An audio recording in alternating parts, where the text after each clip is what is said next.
சிறப்பு கவிதை எழுதலாம் வாங்கள் என்ற காணொளியை 3 பாகங்கள் ஏற்கனவே நான் பதிவு செய்திருந்தேன். அதன் தொடர்ச்சியாக மரபு கவிதை எழுதலாம் வாங்கள் என்ற காணொளி தொடரினுடைய 4ஆம் பாகத்துக்குள் நாங்கள் இன்று செல்கிறோம்.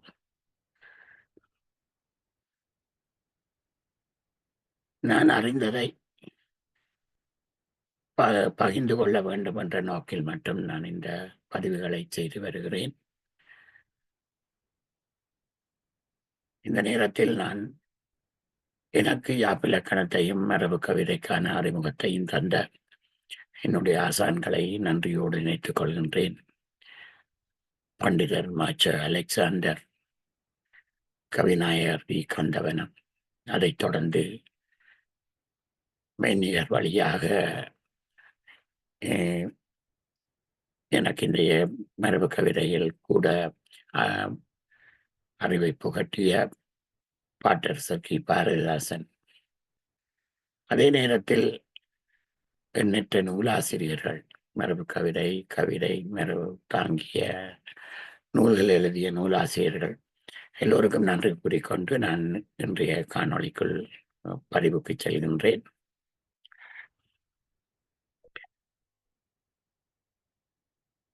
பகுதி 3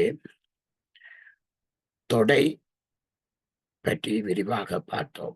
மோனை, எதுகை, ஏனைய முதற்தொடை, உணர்ச்சி தொடை என்றெல்லாம் விரிவாக பார்த்தோம். அதைத் தொடர்ந்து நாங்கள் ஆசிரியப்பா எழுதுவதற்குரிய இலக்கணத்தை அறிமுகம் செய்து ஆசிரியப்பாவினுடைய வகைகள் என்னவென்றெல்லாம் நாங்கள் பார்த்தோம். அதன் தொடர்ச்சியாக நான் இன்று சில எடுத்துக்காட்டுகளை, ஆசிரியப்பாவுக்கான சில எடுத்துக்காட்டுகளை பற்றி முதலிலே பேசிக்கொள்ளலாம் என்று நினைக்கின்றேன். அதைத் தொடர்ந்து நாங்கள் அடுத்தடுத்த பாவைகளை படிப்பதற்கான அத்திவாரத்தினையும் நாங்கள் பேச வேண்டி இருக்கின்றது. நான் யாப்பிலக்கணம் கேட்க தொடங்கிய காலத்தில் எழுதிய ஆசிரியப்பாக்களை நான் எடுத்துக்காட்டாக எடுத்துக்கொள்கிறேன். எனவே அவற்றில் ஏதாவது ஒற்றுப்பிழைகள் இருந்தால் அதை பொறுத்தல்கள். முக்கியமாக ஆசிரியப்பா எழுதுவதற்கான இலக்கணத்தை அறிமுகம் செய்வதுதான் என்னுடைய நோக்கம். இப்பொழுது நாங்கள் எழுதி கொண்டு வருகின்ற பொழுது சிறந்த பொருள்களை தாங்கியதாகவும் புணர்ச்சி பிழைகள் இல்லாதவாறும் எங்களுடைய கவிதைகள் கூட அழகாக வந்து கொண்டிருக்கும். நான் தொடக்க காலத்தில் எழுதிய சில கவிதைகளை இங்கே எடுத்துக்காட்டுக்காக கூறுகின்றேன். அதைத் தொடர்ந்து மேலும் சில எடுத்துக்காட்டாக நூல்களிலே கொடுக்கப்பட்ட சில பாடல்களையும் நான் பார்க்கலாம். நான் இப்பொழுது என்னுடைய திரையை பகிர்ந்து சில குறிப்புகளை பார்த்தவாறு பேசிக்கொள்ளலாம்.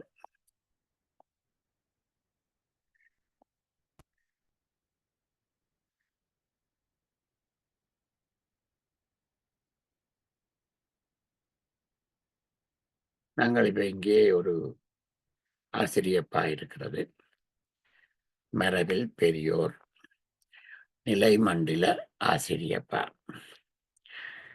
மரபு கவியோர் மந்திரம் கூறினர், மரபின் அறிவை மகிழ்வுடன் தந்தனர். உங்களுக்கு தெரியும், அப்பொழுது நாங்கள் இந்த மரபு கவிதை எழுதுகின்ற பொழுது, ஆசிரியப்பா எழுதுகின்ற பொழுது 2 அடியாக நாங்கள் ஒரு எதுக வைத்து எழுதி கொண்டு போவோம். இந்த கவிதையிலே சற்று சிறப்பான விடயம் இருக்கிறது. எதுகை பாடல் முழுக்க ஒரே எதுகையாக வந்திருக்கின்றது. ஆனால் அவ்வாறுதான் இருக்க வேண்டும் என்ற கட்டாயம் இல்லை. 2 அடிக்கு ஒரு எதுகை வரலாம். முதலாம் அடியை நீங்கள் பார்த்தால், மரபு கவியோர் மந்திரம் கூறினர். முதற் சீரினுடைய முதலாம் எழுத்து ம, மூன்றாம் சீரினுடைய முதலாம் எழுத்து ம. எனவே இங்கே பொழிப்பு மோனை அடியிலே, முதலாவது அடியிலே பொழிப்பு மோனை வந்திருக்கின்றது. இரண்டாம் அடியினுடைய எதுகை, இரண்டாம் முதலாம் அடியினுடைய முதல் சீரினுடைய இரண்டாம் அழுத்தம், இரண்டாம் அடியினுடைய முதற் சீரினுடைய இரண்டாம் அழுத்தம் ஒரே எழுத்தாக இருக்கிறது. எனவே எதுகை இங்கே சிறப்பாக அமைந்திருக்கின்றது. அதேபோல் அடுத்த 2 வரிகளை பார்க்கின்ற பொழுது, வரமாய் பெற்றேன் வாய்ப்பு கொடுத்தனர். இந்த அடியினுடைய முதல் சீர் வரமாய், அதனுடைய முதல் எழுத்து வ, மூன்றாம் சீரினுடைய முதல் எழுத்து வா என்று வந்திருக்கு. எங்களுக்கு தெரியும் வா என்ற எழுத்திற்கு வா என்ற எழுத்து மோனையாக இன எழுத்தாக இருக்கும். எனவே ஒரே எழுத்தில்லாட்டிலும் இன எழுத்தாக இருந்தாலும் மோனை ஆக எடுத்துக்கொள்ளும். எனவே வரமாய் பெற்றேன் வாய்ப்பு கொடுத்தனர் என்பதில் அங்கே மோனை, பொழிப்பு மோனை வந்திருக்கிறது.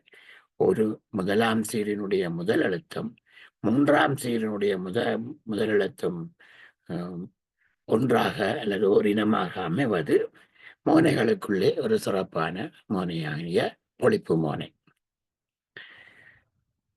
நான்காம் அடியை பார்க்கின்ற பொழுது, சிரத்தை நிமித்த சிந்தனை ஊட்டினர். இங்கே ஒரு ஒற்றுப்பிழை இருக்கிறது. சிரத்தை நிமித்த சிந்தனை ஊட்டினர் என்று வர வேண்டும். எனவே மூன்றாம் அடி வரமாய் பெற்றேன் வாய்ப்பு கொடுத்தனர், சிரத்தை நிமித்த சிந்தனை ஊட்டினர். நான்காம் அடிகளில் ஓர் எதுகை வந்திருக்கின்றது. முதற்சீரின் இரண்டாம் அழுத்தம், அதே போல் அடுத்த அடியினுடைய முதற்சீரினுடைய இரண்டாம் எழுத்தும் ஓர் எழுத்தாக இருந்தால் அங்கே எதுகை சிறப்பாக அமைந்திருக்கிறது. சிரத்தை நிமித்த சிந்தனை ஊட்டினர். இந்த அடியிலே முதலாம் சீரினுடைய முதலாம் எழுத்து சி, மூன்றாம் சீரினுடைய முதலாம் எழுத்து சி. எனவே இங்கே மோனை, பொழிப்பு மோனை வந்திருக்கிறது. இவ்வாறாக நிலைமண்டல ஆசிரியப்பா என்றால் உங்களுக்கு தெரியும், எல்லா அடிகளிலும் அளவடியாக இருக்கும். அதாவது எல்லா அடியிலும் 4 சீர்கள் இருக்கும். நிலை மண்டல நிலையாக இருக்கிறது என்று நினைவில் வைத்துக் கொள்வதற்காக நீங்கள் அப்படி வைத்துக் கொள்ளலாம். எனவே எப்பொழுதும் நிலைமண்டல ஆசிரியப்பா எல்லா சீர்களும் அளவடியாக இருக்கும், 4 சீர்களாக இருக்கும். எனவே இந்த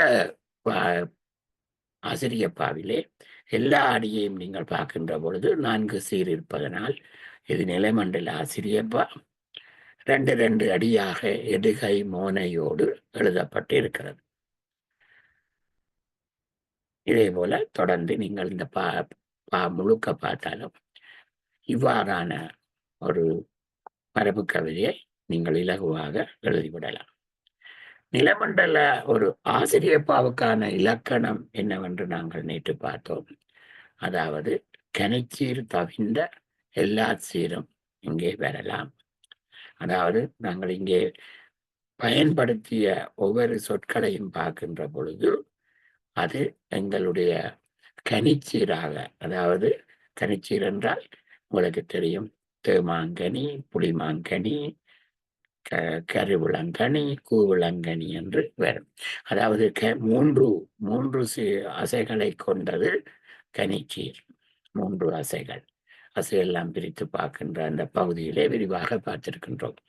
எனவே இந்த கனி என்று வந்தால் அந்த ஈட்டு அசை நிறையாக வந்திருக்கும். அது அவ்வாறான 3 அசை கொண்ட கனிச்சீரை நாங்கள் ஆசிரியப்பாவில் பயன்படுத்த மாட்டோம்.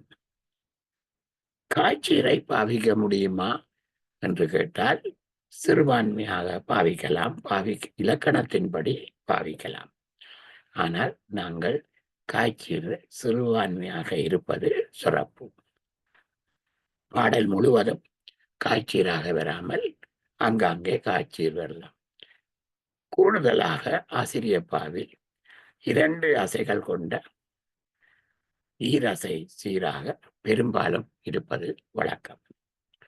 ஆனால் மூவசை சீரில் காய்ச்சீரும் வரலாம் என்பது இலக்கணம். அடுத்தது தளை. இந்த தளை என்றதை பற்றி நான் மீண்டும் உங்களுக்கு ஒரு முறை இன்று நினைவூட்ட விரும்புகிறேன். முன்பு படித்திட்டம் அது. இந்த தளை ஆசிரியப்பா எழுதுகின்ற பொழுது அதிகம் இந்த தலையை பற்றி நாங்கள் அதிகம் இந்த தலையை பற்றி பயப்பட வேண்டியது இல்லை. ஆனாலும் வெண்பா, நாங்கள் இந்த ஆசிரியப்பாவுக்கு அடுத்ததாக வெண்பா எவ்வாறு எழுதுவது என்று பார்க்க போறோம். அவ்வாறு வெண்பா எழுதுகின்ற பொழுது இந்த தலை மிக மிக முக்கியமாக பார்க்க வேண்டியது இருக்கு. ஆனாலும் ஆசிரியப்பாவிலும் இலக்கணப்படி தலை, அதாவது வஞ்சி தலை அங்கே வரக்கூடாது. வஞ்சித்தலை தவிர்ந்த எல்லா தலைகளும் வரலாம் என்பது இலக்கணம். எனவே நான் ஒரு மீட்டலாக இந்த தலைக்கு திரும்ப போகிறேன். தலை என்றால் என்ன?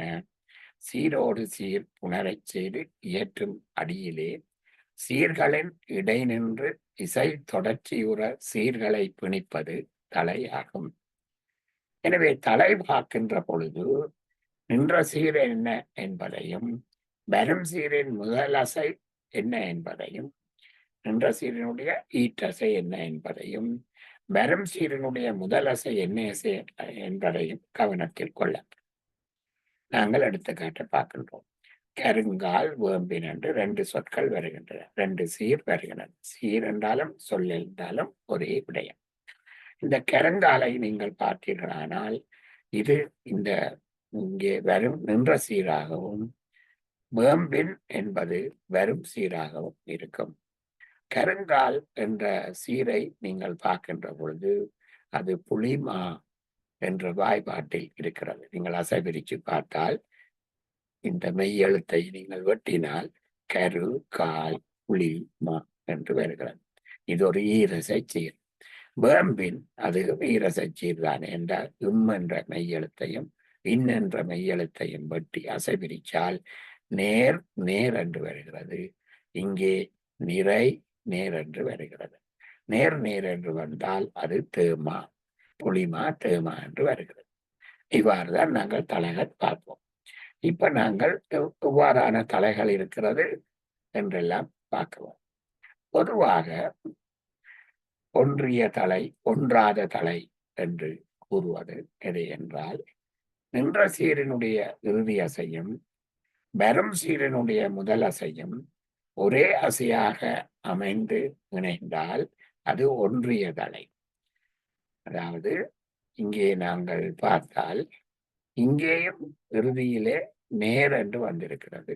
இங்கேயும் நேர், அடுத்தது நேரில் துவங்கும். எனவே நின்ற சீரினுடைய ஈற்றசையும் நேர், வரும் சீரினுடைய முதல் அசையும் நேர். எனவே இதை நாங்கள் தலை கட்டுகின்ற பொழுது, 2ஐயும் புனைக்கின்ற பொழுது நேர் நேர் என்று இந்த தலையினுடைய அமைப்பு இருக்கிறது.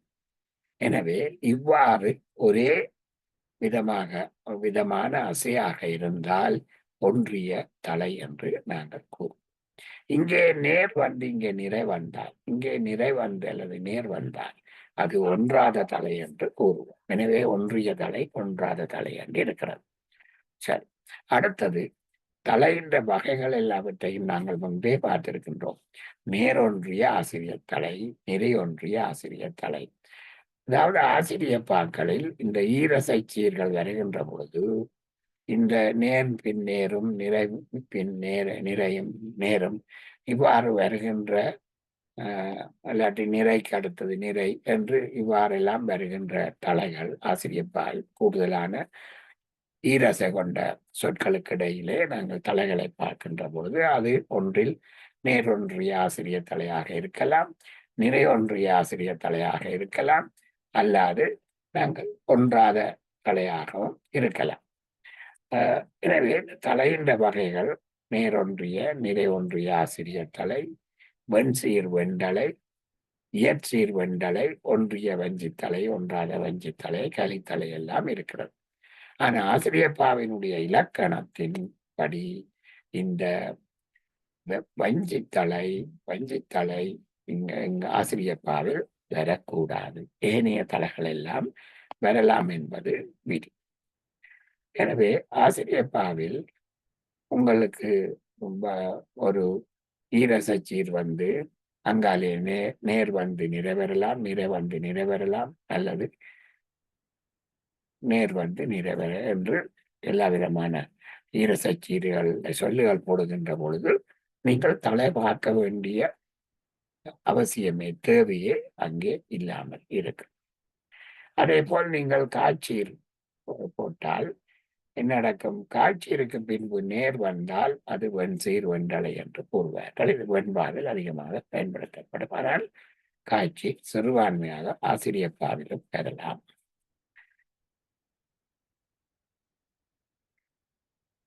இயற்சீர் வெண்டலை என்றால் மாச்சீர் முன் நிறைவேறு, அதாவது நேர் வந்து பின்பு நிறைவேறுதல். அது விளச்சீர் வந்து பின்பு நேர் வந்தால் அது இயற்சீர் வெண்டலை என்று கூறுவோம். எனவே இங்கே வந்து அப்ப இந்த இயற்சீர் வெண்டலை உண்மையில் ஒன்றாத தலையாக இருக்கிறது. ஒன்றிய தலை முதலிய பார்த்துட்டோம். இது ஒன்றாத தலையாக இருக்கிறது. ஒன்றாத இது இது ஆசிரியர் தலை என்று இதை குறிப்பிடுவதில்லை. இதை நாங்கள் இயற்சீர் வெண்டலை என்று அதுக்கு பேர் வச்சிருக்கிறோம். சரி, இப்ப கலித்தலை காய்க்கு பின்னுக்கு நிறைவேறுவது கூட ஆசிரியப்பாவை பெறலாம். சிறுபான்மையாக காய்ச்சீர் பயன்படுத்தப்படலாம். அப்படி வருகின்ற பொழுது இங்கே வரலாம். ஆனால் வஞ்சித்தலை, அதாவது கனிச்சீர் வரக்கூடாது. எனவே வஞ்சித்தலை வரக்கூடிய வாய்ப்பு ஆசிரியப்பாவில் இல்லை.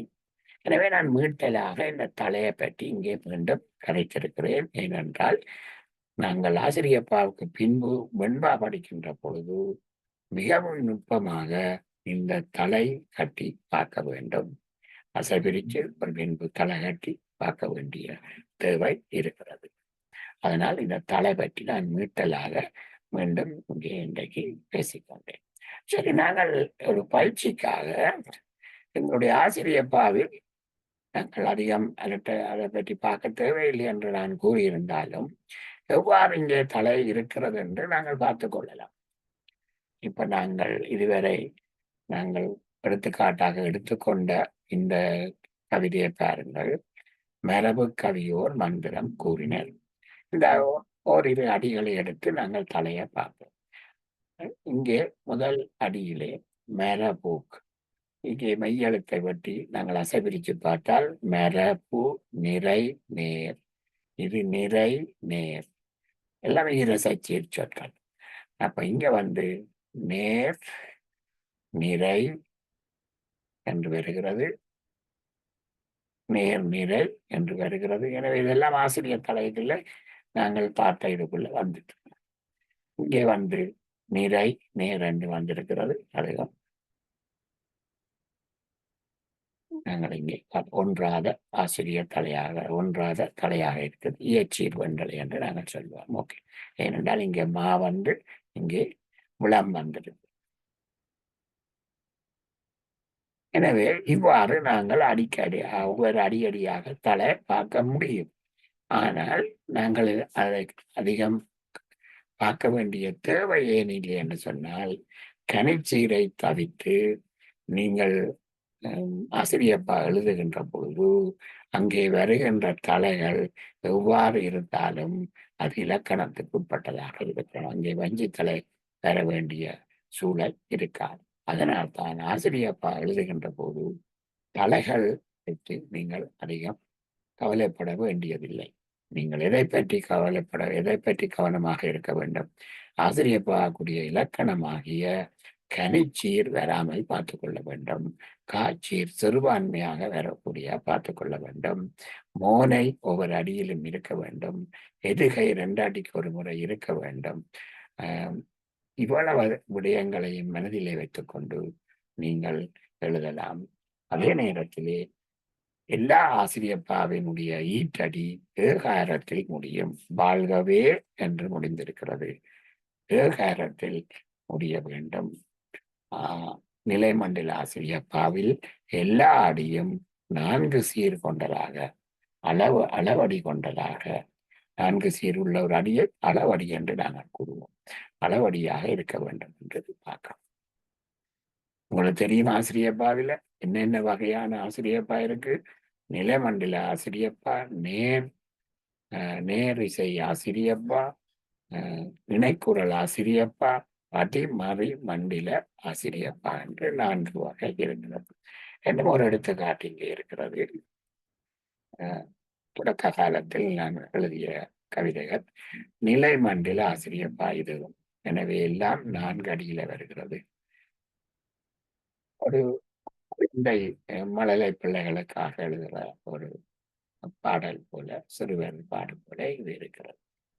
அம்மா பாடம் அழகாய் சொல்வார், அம்புலி காட்டி முறை ஊட்டுவார், நம்பக கதைகள் நன்கே சொல்வார், அம்மன் கோயில் அடிக்கடி போவார், பம்பரம் வாங்கி பரிசாய் தருவார், அம்மா சட்டை அளவாய் தைப்பார், கம்பன் பாட்டை காலையில் கேட்பார், வம்பு செய்தால் வருந்தி ஏசுவார், அம்மா மொத்தம் அன்பே அமுதமே. நிலமண்டல ஆசிரியப்பா எல்லா அடியும் அளவடியாக இருக்க வேண்டும். அளவடி என்றால் 4 சொற்கள், 4 சீர்கள் ஒவ்வொரு அடியிலும் இருக்க வேண்டும். அதே நேரத்திலே இங்கே ஒவ்வொரு அடியிலும் மோனை வந்திருக்கிறது அழகாக. அம்மா அழகாய், ஆ, இங்கே மோனை பொழிப்பு மோனை வந்திருக்கிறது, இங்கே பொழிப்பு மோனை வந்திருக்கிறது, நம்பக நன்கே ந பொழிப்பு மோனை வந்திருக்கிறது. முதலாம் சீரின் முதலெழுத்தும் 3ஆம் சீரின் முதலெழுத்தும் ஒன்றாக அல்லது ஓரினமாக இருந்தால் அங்கே பொழிப்பு மோனை இருக்கிறது என்று சொல்லும். 2 அடியாக முதல் அடியினுடைய முதலாம் சீரினுடைய 2ஆம் அழுத்தம், 2ஆம் அடியினுடைய முதலாம் சீரினுடைய 2ஆம் அழுத்தம் ஒரே எழுத்தாக இருந்தால் எதுகை சிறப்பாக இருப்பதாக எடுத்துக்கொள்ளும். நிலமண்டல ஆசிரியப்பா ஈட்டடியிலே கடைசி சீர் ஏகாரத்தில் முடிந்திருக்க வேண்டும். அமுதமே என்று வருகிறது. எனவே இது நிலமண்டல ஆசிரியப்பாவும் ஒரு எடுத்துக்காட்டு. என்ன ஒரு பாட்டு, அம்மாவை பற்றிய பாட்டு, அப்பாவை பற்றிய பாட்டு. அப்பா அடிக்கடி கடைக்கு செல்வார், அப்பம் அங்கே வாங்கி தருவேன், கப்பல் செய்ய கற்றுக் கொடுப்பேன், அப்பா பழத்தை விரும்பி சுவைப்பார், தப்பு செய்தால் தட்டி கேட்பாரே. இந்த கவிதையில பார்த்தீங்கன்னா இந்த மோனை முதலாம் சீரின் முதல் எழுத்தும் 3ஆம் சீரின் முதல் எழுத்தும் ஒரே எழுத்தாக இல்லை. எனவே இங்கே பொழிப்பு மோனை வரவில்லை. ஆனால் முதல் சீரினுடைய முதலாம் எழுத்தும் 2ஆம் சீருடைய முதல் எழுத்தும் ஒன்றாக இருப்பதால் நாங்கள் மோனைகளின் வகையில் பல வகையான மோனைகளை பார்த்தோம். எனவே இங்கே பொழிப்பு மோனை இல்லாவிட்டாலும் அங்கே மோனை இருக்கிறது. பொருளுக்காக நாங்கள் பொருள் என்பது மிகவும் முக்கியம். சில வேளைகளை பொழிப்பு மோனை இல்லாவிட்டாலும் இந்த மோனையை இன்னொரு இடத்தில் இன்னொரு சீருக்கு கொடுத்து நாங்கள் கவிதைகளை எழுதலாம். அதே போல அடுத்த அடியிலும் முதலாம் சீரும் 2ஆம் சீரிலும் மோனை வந்திருக்கிறது. எனவே இது வேறு நாங்கள் படித்த பலவிதமான மோனையில் இந்த மோனை எந்த வகை என்று நீங்கள் பார்த்துக் கொள்ளலாம். கப்பல் செய்ய கற்றுக் கொடுத்தார், இங்கே பொழிப்பு மோனை வருகிறது. அப்பா பழத்தை விரும்பி சுவைப்பார், இங்கேயும் பொழிப்பு மோனை வரவில்லை. ஆனால் இங்கே பா என்று சொல்லி முதல் சீருக்கும் 2ஆம் சீருக்கும் முதல் எழுத்து ஒன்றாக இருக்கிறது. தப்பு செய்தால் தட்டி கேட்பார், இங்கே பொழிப்பு மோனை வந்திருக்கிறது. அடுத்ததாக எதுகை, இந்த 2 அடியும் பிறகு கப்பல். எனவே இங்கே நாங்கள் எல்லா பாடலும் சிறப்பாக 2வது வரி 2வது எழுத்து ஓரேரிக பெற எழுதியிருக்கிறோம். அது ஒரு சிறப்பாக எழுதியிருக்கிறோம் எல்லா அது. ஆனால் 2 அடிக்கு ஒரு இருக வந்தால் போதுமானது. அதே போல இன்னும் ஒரு ஆசிரியப்பா, நிலமண்டில ஆசிரியப்பா. முற்றம் நிலவால் முழுதாய் நிறைய குற்ற உணர்வுடன் குறுகினள் கமலா. சற்று குழப்பம் சமன்னமாய் துளைக்க கற்றல் செய்ய கதிரையில் அமர்ந்தாள். மற்றவர் அறியா மனதைக் கொண்டே முற்றும் மறைய முகத்தை மூட கற்கும் நூலை கச்சிதம் பிடித்தாள். பற்றிய காதல் பதற்றம் தந்தது. தொற்றிய நோயாய் தொல்லை கொடுத்தது. முற்றா வயதில் மூட்ட காதல் கற்றலை குழப்பும். காதலோ காதல் கற்றாவிட்டால் படிப்பார் கமலா. இங்கேயும் ஏகாரம் கமலா என்றது பேரில் முடிந்தாலும் அங்கே ஏகாரம் அந்த ஓசை அங்கே இருக்கிறது. இங்கே பார்த்தீர்களானால் உருவமோன எல்லாமே சிறப்பாக வந்திருப்பதை நீங்கள் பார்க்கலாம். அதே போல இன்னும் ஒரு நிலமண்டல ஆசிரியர் பாவுக்குரிய எடுத்துக்காட்டு. கருப்பு ஜூலியை கண்டேன் துவண்டேன் கருதலை காடையர் தெருவினில் திரண்டனர். இங்க நீங்கள் தலையை நீங்கள் சும்மா பார்க்கலாம். தருதலை நிறை நிறை காடையர் நிறை நேர் வந்திருக்கிறது. உங்களுடைய தலையை பார்த்தால் அதிலே பார்த்து வஞ்சி தலையாக இல்லாவிட்டால் அங்கே பார்க்கலாம். நாங்கள் அதை பெரிதுபடுத்த தேவை. அறுத்தும் எரித்தும் அழித்தனர் இனத்தை கருத்த புகையை காரினே கண்டேன் வருத்த உடல்களை வீதிகள் கண்டேன் என்று இந்த நிலைமண்டல ஆசிரியப்பா சொல்கிறார்.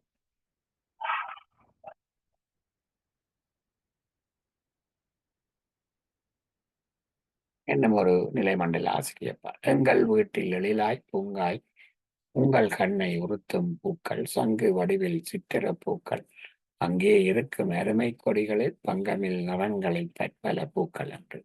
இங்கேயும் பாருங்கள், ஈற்று சீரு ஏகாரம் வந்திருக்கிறது. எல்லாம் 4 சீராக இருக்கிறது. எனவே இது நிலமண்டல ஆசிரியப்பா. எல்லாமே ஈரசை சீராக இருக்கிறது. ஆனால் காய்ச்சல் சிறுபான்மையாக வரும். பாகம் 3 பதிவிலே நான் உரையாடுகின்ற பொழுது அடிமறை மண்டல ஆசிரியப்பா என்ற ஒரு வகையை கூறினேன். அதுக்கு ஒரு எடுத்துக்காட்டும் பார்த்தோம். இங்கே பாருங்கள் இன்னும் ஒரு எடுத்துக்காட்டு. அடிமறை மண்டல ஆசிரியப்பா என்றால் எவ்வாறு இருக்க வேண்டும்? அந்த பாடலை அந்த பாவை மேலே இருந்து கீழ் நோக்கி படித்தாலும் கீழடியில் இருந்து மேலே படித்தாலும் பொருள் மாறுபடாமல் இருக்க வேண்டும். பொதுவாக இந்த வாழ்த்து கல்விகள் போன்றவை இந்த இலகுவாக அடிமறை மண்டல ஆசிரியப்பாக்கள் எழுதலாம். தமிழே தமிழே தலைத்து வாழ்க அமிழ்தே உனது ஆட்சி ஒங்குக உமுளும் வாயில் உவகை பொங்குக தமிழர் மொழியார் தரணியில் உள்ளாய் தமிழே தமிழே நிலைத்து வாழ்க. சரி, இந்த பாடலை நாங்கள் கீழே இருந்து படித்து பார்ப்போம்.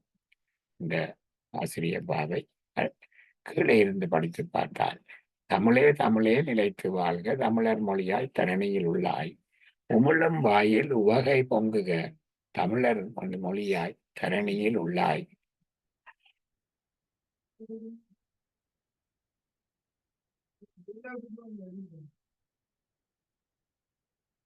எனவே இது அடிமறை மண்டல ஆசிரியப்பா அழகாக எங்களுடைய எடுத்துக்காட்டுக்கு ஏற்ப இது இருக்கிறது.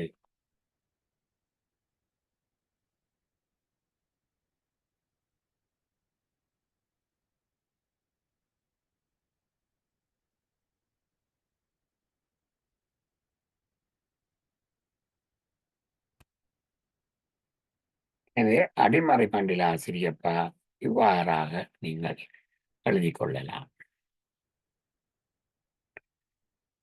மேலிருந்தும் கீழிருந்தும் படிக்கும் போது பொருள் மாறுபடாமல் இருக்க வேண்டும். எல்லா சீரும் ஒரே அளவாக இருக்க வேண்டும், அளவடியாக இருக்க வேண்டும் அடிமறை மண்டல ஆசிரியப்பாவிலும்.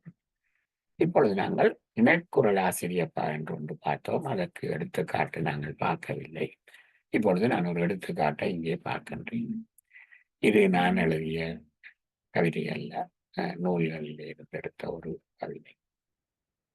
நீரின் தன்மையும் தீயின் வெம்மையும் சாரை சார்ந்து தீர தீரும் சாரல் நாடன் கேண்மை சாரை சாரச் சார்ந்து தீர தீர தீர் பொல்லாதே.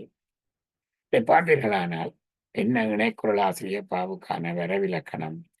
முதலாவது அடியும் ஈட்டடியும் 4 சீர் கொண்டதாக இருக்க வேண்டும். அதற்கு இடையே 2 சீர் அல்லது 3 சீர், அதாவது குரலடி, சிந்தடி ஆக வரலாம். தொடக்கமும் முடிவும் அளவடியாக இருக்க வேண்டும். 4 சீர் இருக்க வேண்டும். எனவே இங்கே பாருங்கள், முதலில் 4 சீர் வருகிறது, அடுத்து 2 சீர் வருகிறது, 2 சீர் வருகிறது, 3 சீர் வருகிறது, 3 சீர் வருகிறது. எவ்வாறு வரலாம்?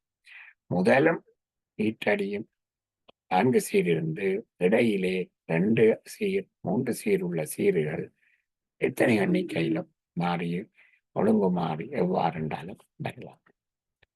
எனவே இவ்வாறு எழுதுவதைத்தான் நாங்கள் இணைக்குரல் ஆசிரியப்பா என்று கூறுவோம். அதை இதை தவிர ஆசிரியப்பாக்குரிய இலக்கணம் இருக்கும். ஈட்டடியிலே ஏகாரத்திலே முடிந்திருக்க வேண்டும். உங்களுக்கு தெரியும், இந்த மோனைகளை நாங்கள் பார்க்கின்ற பொழுது கூடுதலாக இந்த அளவடியிலான இந்த மோனையை நாங்கள் பொழிப்பு மோனையெல்லாம் கொண்டு வரலாம். ஏனென்றால் அங்கே 4 சீர் இருக்கு.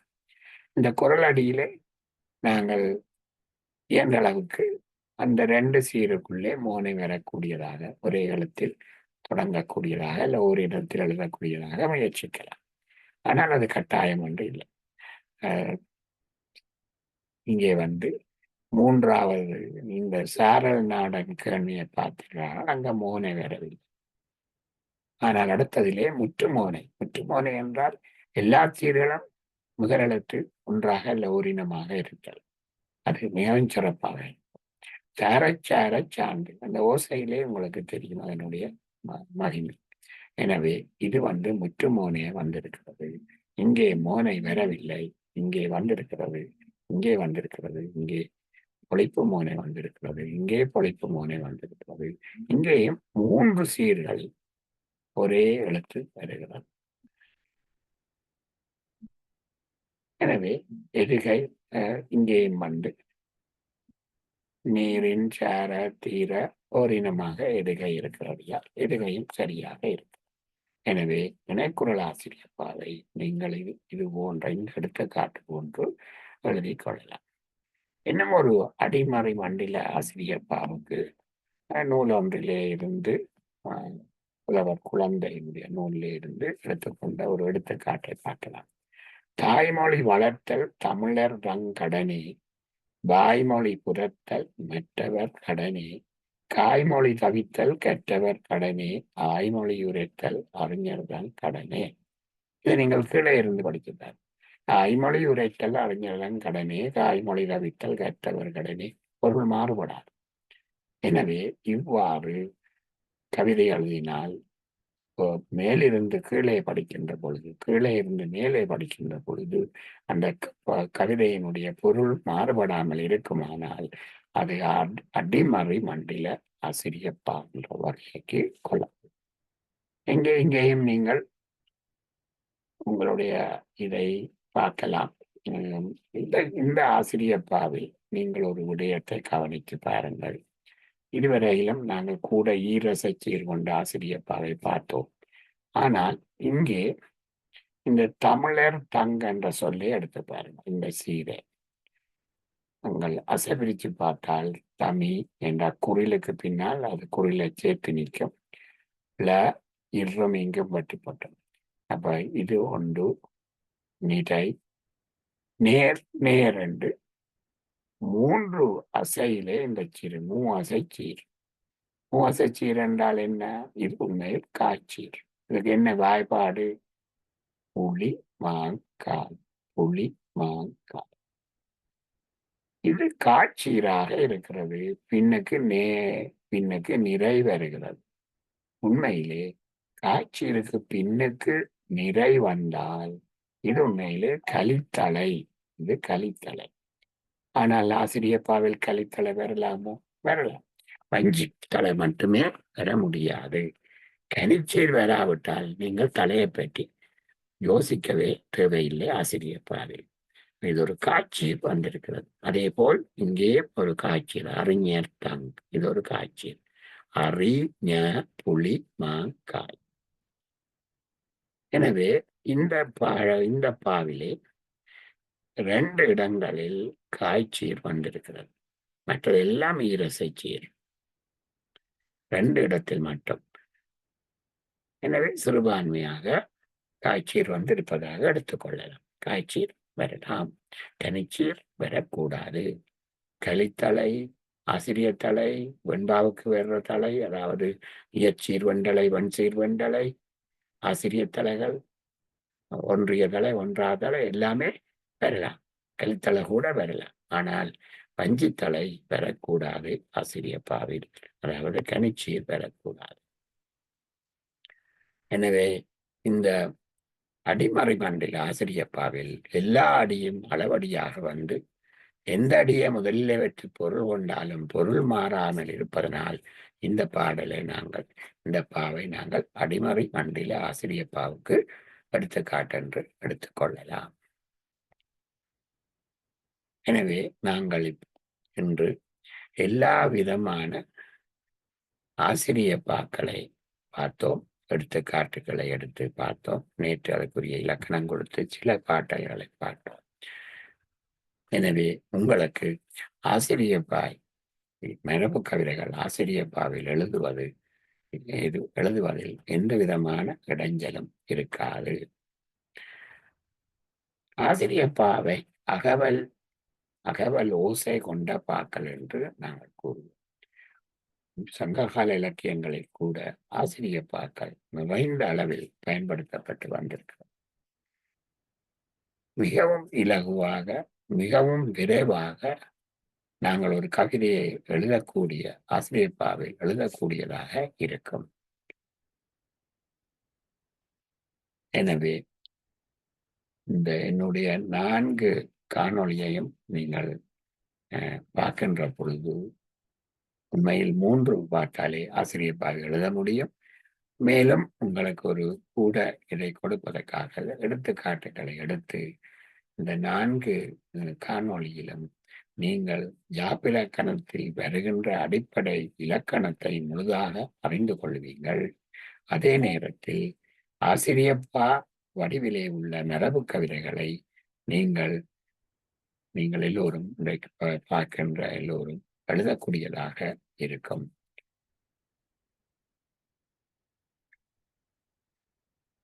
எனவே நாங்கள் மேலும் இதுவரை நீங்கள் பார்த்தீர்களானால் நாங்கள் எனவே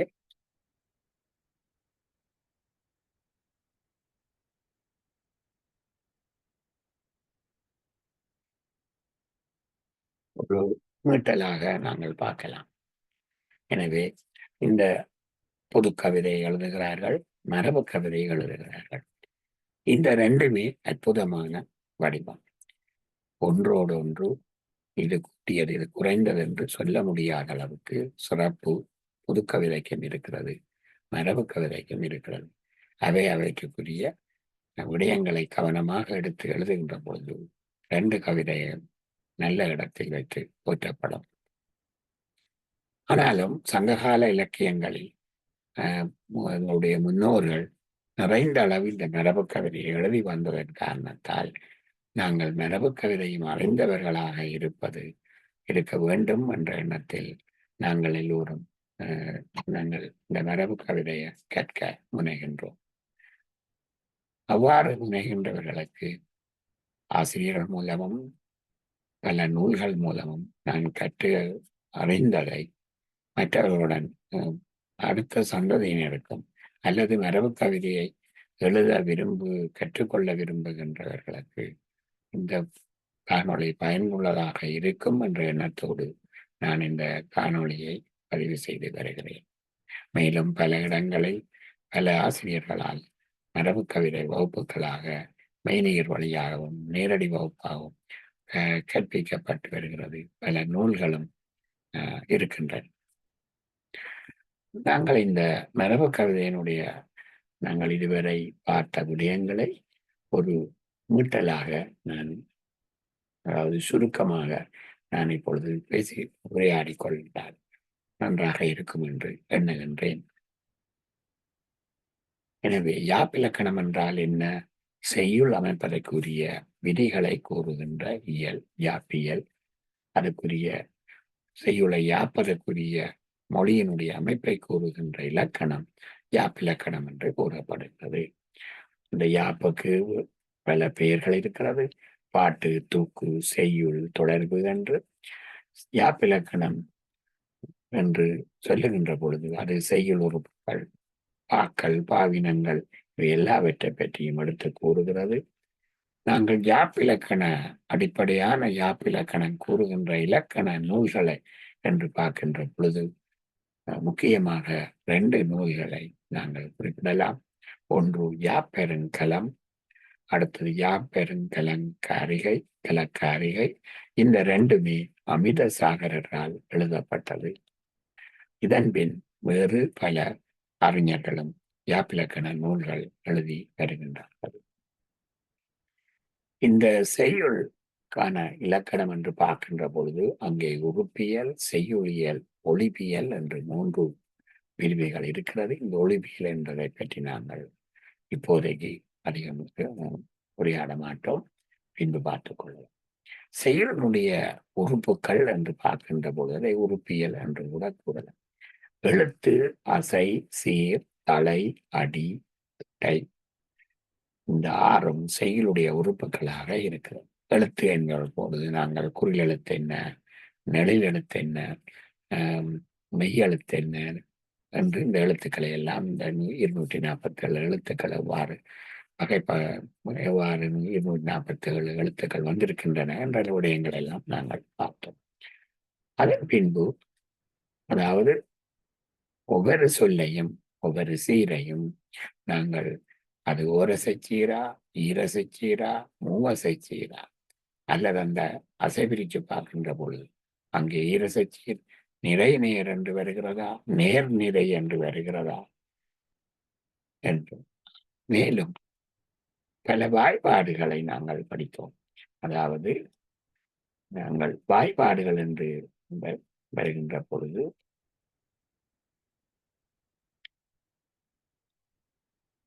ஈரசை சீரை எடுத்துக்கொண்டால் ஈரசை சீரிலே என்னென்ன வாய்ப்பாடுகள் வருகிறது? தேமா, நேர் நேர் என்று வந்தால் தேமா, நிறை நேர் என்று வந்தால் புளிமா, நேர் நிறை என்று வந்தால் கூவளம், நிறை நிறை என்று வந்தால் கருவிளம். இது 4ம் ஈரசை சீருக்குரிய வாய்ப்பாடு. ஒரு சொல்லி எடுத்து ஒரு சீரை எடுத்து மெய்யெழுத்துக்களை வெட்டி அசை பிரித்து பார்க்கின்ற பொழுது அது எந்த வாய்ப்பாட்டின்படி இருக்கிறது, என்ன ஒழுங்கில் இருக்கிறது? தேமா, புளிமா, கூவளம், கருவிளம். மூவசை சீருக்குரிய வாய்ப்பாடுகள் காய்ச்சீர் அல்லது கனிச்சீர். காய்ச்சீர் என்றால் தேமாங்காய், புளிமாங்காய், கருவிளங்காய், கூவிளங்காய். கனிச்சீர் என்றால் தேமாங்கனி, தேமாங்கனி என்றால் நேர் நேர் நிறை கனி என்று நிறையில் முடியும் கனிச்சீர் எல்லாம். புளிமாங்கனி, கூவிளங்கனி, கருவிளங்கனி என்றெல்லாம் பார்த்தது. எனவே அதன் பின்பு நாங்கள் நிறைய சொற்களை எடுத்து அசை பிரித்து பார்ப்போம். ஏனென்றால் நாங்கள் சொன்னேன், அசை பிரித்தல் மிக மிக முக்கியமான விடயம். இந்த கவிதையை நிரப்பு கவிதை எழுதுவது நாங்கள் தொடக்கத்தில் சொற்களை எழுதி பேனாவால் வெட்டி நாங்கள் அசை பிரித்து பழகலாம். ஆனால் கவிதை எழுதுகின்ற பொழுது அதை மனதுக்குள்ளேயே செய்யக்கூடியதாக இருக்க வேண்டும். அதற்காக நிறைய சொற்களை எடுத்து அசை பிரித்து பார்க்க வேண்டும் என்று நான் குறிப்பிட்டிருந்தேன். ஓரசச்சீர் சொல்லுகள் இல்லையா? இருக்கிறது. வெண்பாவில் எல்லாம் ஓரசச்சீர் ஈட்டுச்சீராக வரலாம். அதுக்கெல்லாம் நாங்கள் எடுத்துக்காட்டெல்லாம் பார்த்தோம். ஓரசச்சீர் அங்கே ஒரே அசை மட்டும் இருக்கும். ஈரசச்சீர், மூவசச்சீர் எல்லாம் மாச்சீர் என்றால் என்ன, விளச்சீர் என்றால் என்ன என்றெல்லாம் நாங்கள் பார்த்தோம். இவற்றில் உங்களுக்கு சந்தேகம் இருந்தால் மீண்டும் போய் என்னுடைய காணொளிகள் 1, 2 திரும்ப திரும்ப கூட நீங்கள் பார்க்கலாம். அது பயனுள்ளதாக இருக்கும். அசை பிரித்து நிறைந்த சொற்களை எடுத்து அசை பிரித்து பார்த்து கொள்ளுங்கள். பார்த்து கொண்டால் அது கவிதை எழுதுகின்ற பொழுது விரைவாக. அடுத்த விடயம் தலை. நான் நின்று தலையை மீண்டும் முழுவதும் மீட்டிருக்கின்றேன். தலையிலே எவ்வாறு தலை பிரிப்பது என்று அது நாங்கள் வெண்பா படிக்கின்ற பொழுது மிக மிக முக்கியமாக. அதுக்கு அடுத்ததாக நாங்கள் இன்னொரு விடயம் பேசினோம், அடி என்று சொன்னார். அதாவது அடி என்ற விடயத்தில் நாங்கள் பார்ப்பது என்னென்றால், ஒரு அடியில் எத்தனை சீர் வந்திருக்கிறது. 4 சீர் வந்திருந்தால் அது அளவடி என்று சொல்லுவோம். ஒரு அடியிலே 3 சீர் வந்திருந்தால் சிந்தடி என்று சொல்லுவோம். ஒரு சீரிலே 2 அடி வந்திருந்தால் அது குறள் அடி என்று கூறுவோம். அடுத்ததாக நாங்கள் தொடை என்ற விடயத்தை பார்த்தோம். 3 தொடை பற்றி விரிவாக பார்த்தோம். பாகம் 2 தொடங்கி மீண்டும் பாகம் 3 மீட்டு விரிவாக அதை பார்த்தோம். இந்த தொடையிலே முதற் தொடை புரட்சி தொடை என்று 2 இருக்கிறது. அடிகளிலே வருகின்றதுதான் முதற் தொடை. அடி ஒரு அடியில் வெவ்வேறு சீர்களுக்கு இடையிலே நாங்கள் பார்ப்பதை நாங்கள் புரட்சி தொடை என்று கூறுவோம். முதற் தொடையிலே என்னென்ன வருகின்றது? மோனை, எதுகை, முரண், இயப்பு, அளபடை என்பன முதற் தொடையில் நாங்கள் பார்க்கின்றோம். அடிகளுக்கு இடையிலே பார்க்கின்றோம். புரட்சி தொடைகளிலே நாங்கள் இணை, ஒளிப்பு, ஒரு, குலை, மேற்கழுவா என்றெல்லாம் நாங்கள் மொத்தமாக 11 புரட்சி தொடைகளை பார்த்தோம். எனவே இன்றிலே 11, அங்கே 5 பார்த்தால் உறழ்ந்து போகின்ற உறழ்தல் என்றால் பெருக்குதல். எனவே இவையெல்லாம் ஒரு காம்பினேஷன்ல நாங்கள் 55 விதமாக நாங்கள் பார்க்கலாம் என்ற விடயம் அங்கே இருக்கு. அடிமோனை, சீர்மோனை, அடிகள் தோறும் வருவது அடிமோனை, சீர்களுக்கிடையே வருவது சீர்மோனை என்றெல்லாம் பார்த்தோம். முரண் தொடை என்றால் என்ன? இயப்பு தொடை. ஒரே இங்கே நாங்கள் இன்று பார்த்த சில பாடல்கள் இயப்புவாக வந்திருந்த பார்க்கலாம். கொண்டீர், பெருவீர் எல்லாம் இரண்டு வருகிறது. இயப்பு ஒரே எழுத்திலே முடிகிறது. இதெல்லாம் இயப்பு தொடைக்கு அடுத்த காட்டுக்கள். அளபடத்தொடை என்றால் ஓசையை நீட்டி கொள்வதற்காக ஓதல் என்பதற்கு ஒரு ஓனாவை சேர்த்து ஓ ஓ பெல் என்று அல்லது ஆ ஆ என்று இன்னொரு சொல்லை சேர்த்து படிப்பது. அது ஓசைக்காக அப்படி சேர்த்து படிப்பார்கள். எனவே அதை அளபடை என்று நாங்கள் சொல்லுவோம். இந்த தொடைகள் பார்க்கின்ற பொழுது நான் எடுத்து காட்டுகள் சொல்லி கொண்டு போனேன். எனவே இதை விட பிற தொடைகளாக அந்தாதி தொடை, இரட்டை தொடை, செந்தொடை என்று இருக்கிறது. அந்தாதி தொடை என்றால் ஒரு அடியில் தொடங்கி அடுத்த அடியிலே நாங்கள் ஒரு அடியில் முடிந்து அதே எழுத்தை கொண்டு அங்கால் அடுத்த அடி தொடங்குவது. இரட்டை தொடை என்பது ஒரு அடியில வந்த சொல்லு அடுத்த அடியிலும் வருவது.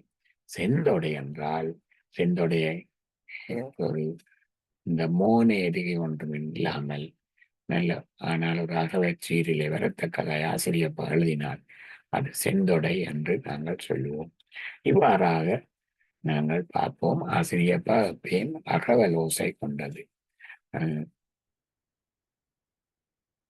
அதன் பின்பு நாங்கள் ஆசிரியப்பாக்குரிய இலக்கணத்தை பார்த்தோம், ஆசிரியப்பாக்குரிய வகைகளை பார்த்தோம். அதன் கீழ் எடுத்துக்காட்டுகள் பார்த்து ஆசிரியப்பாவுக்குரிய எடுத்துக்காட்டுகள் எல்லாம் போதிய அளவு பார்த்தோம். நான் இன்னொரு விடயம் உங்களுக்கு விட்டேன். இந்த மோன எதிர்களை பற்றி கூட பயிற்சி எடுப்பதற்கு ஒரு நல்ல விடயம். தேடி நூல்களிலும் அல்லது இணையங்களிலும் இருக்கின்ற மரபு கவிதைகளை எடுத்து அல்லது நான் இங்கே காட்டியது போல எடுத்த காட்டுக்களை பார்த்து நான் சொன்ன எடுத்த காட்டுக்களை கூட நீங்கள் பார்க்கலாம். எடுத்து அங்கே மோனை எவ்வாறு வந்திருக்கிறது, எதுகை எங்கே வந்திருக்கிறது என்று நீங்கள் ஆராய்ந்து கொண்டால் அது நல்ல பயிற்சியாக இருக்கும்.